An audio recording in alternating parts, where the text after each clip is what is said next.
Hello বন্ধুরা, আজ আপনাদের নিয়ে যাব উত্তর চব্বিশ পরগনা অশোকনগর থানা এলাকার একটি সুন্দর গ্রামে, রাজীবপুরে।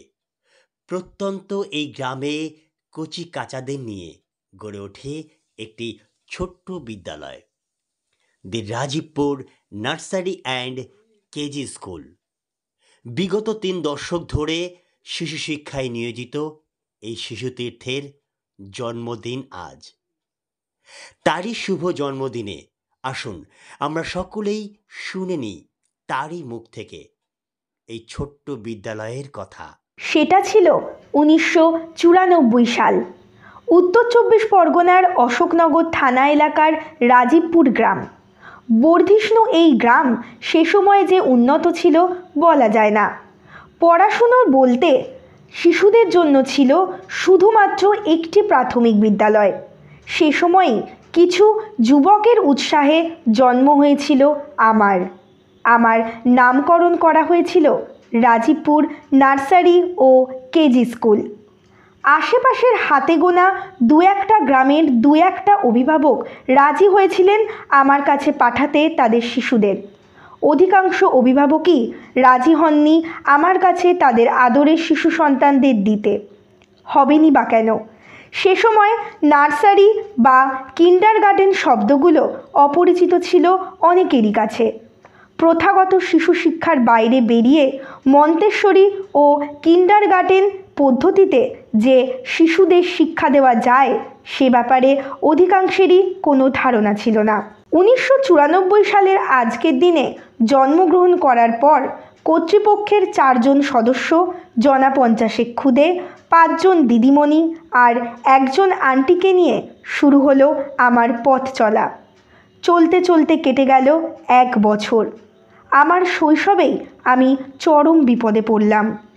কর্তৃপক্ষের সদস্যদের মধ্যে ২ জন আমাকে ছাড়তে চাইলেন। শিক্ষিকাদের মধ্যেও অনেকে থাকতে চাইলেন না আমার সাথে। রাজীবপুরের যে জায়গাতে আমার জন্ম হয়েছিল সেই জমির মালিকও আমাকে ওখানে থাকতে দিতে রাজি হলেন না। আমাকে নিয়ে কর্তৃপক্ষের বাকি ২ সদস্যের অবস্থা দিন দিন খুব খারাপ হয়ে উঠছিল। আমাকে নিয়ে তারা কোথায় যাবেন এটা ভেবেই তাদের রাতে ঘুম চলে গেল।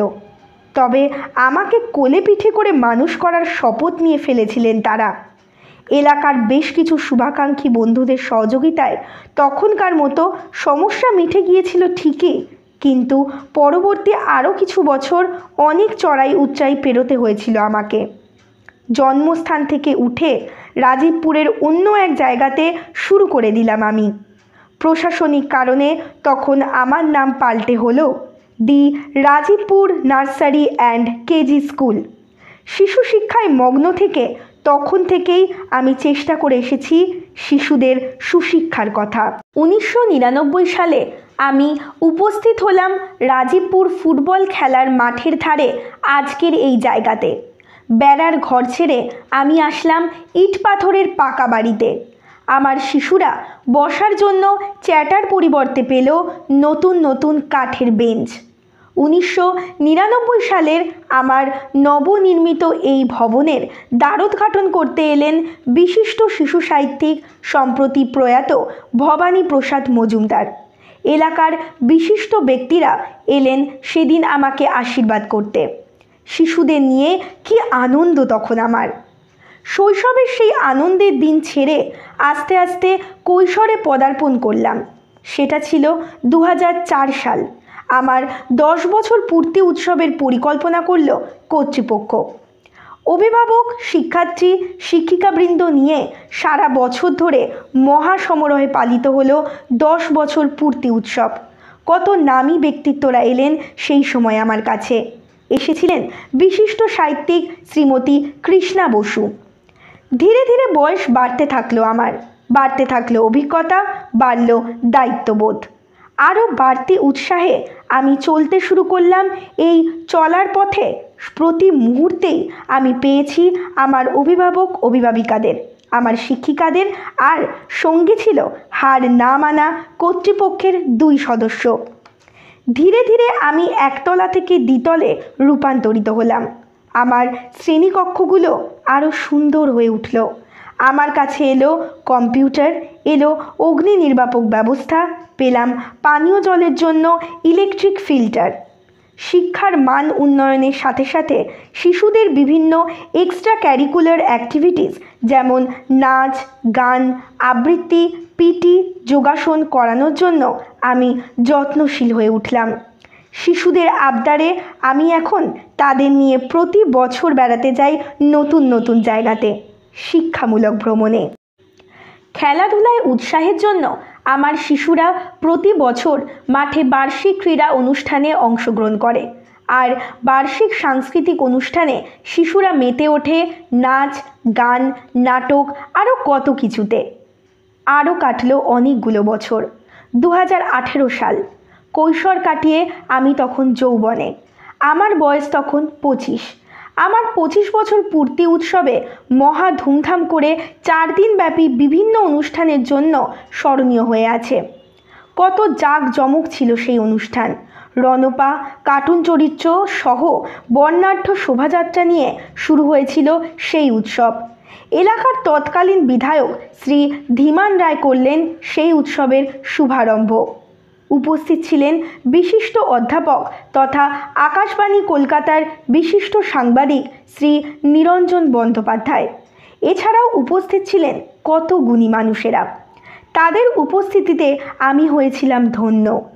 এই উপলক্ষে ওই উৎসবে আয়োজিত হয়েছিল মহিলা কবাডি প্রতিযোগিতা সহ হরেক আকর্ষণীয় অনুষ্ঠান।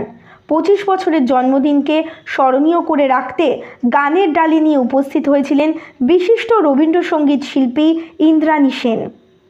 তারপর কেটে গেল আরও অনেক বছর। এ সময় আমি এখন অনেক পরিবর্তিত হয়েছি। বর্তমানে আমি পশ্চিমবঙ্গ সরকারের সোসাইটি রেজিস্ট্রেশন অ্যাক্ট অনুমোদিত সমিতি দ্বারা পরিচালিত। আমি ভারত সরকারের কাছ থেকে ইউডাইস কোড পেয়েছি। আমার শিক্ষার্থীদের আমি ইউনিক আইডি প্রদান করি, যা পশ্চিমবঙ্গ সরকারের শিক্ষা দপ্তরের বাংলা শিক্ষা পোর্টালের মাধ্যমে পেয়ে থাকে। আমার অনলাইন সিস্টেমও যথেষ্ট শক্তিশালী। আমার নামে আমার নিজস্ব ফেসবুক পেজ এবং ইউটিউব চ্যানেল আছে। আর সর্বোপরি আমার সাথে আছেন আপনারা। যেভাবে ছোটবেলা থেকে আপনারা আমাকে সমর্থন করেছেন, ভবিষ্যতে একইভাবে এরকম সমর্থন পেতে চাই। আপনাদের সাথে একসঙ্গে যেন আজীবন আমি বলতে পারি, আজ যতক্ষণ দেহে আছে প্রাণ, প্রাণপণে পৃথিবীর সরাবো জঞ্জাল। এ বিশ্বকে এ শিশুর বাসযোগ্য করে যাব আমি, নবজাতকের কাছে এ আমার দৃঢ় অঙ্গীকার।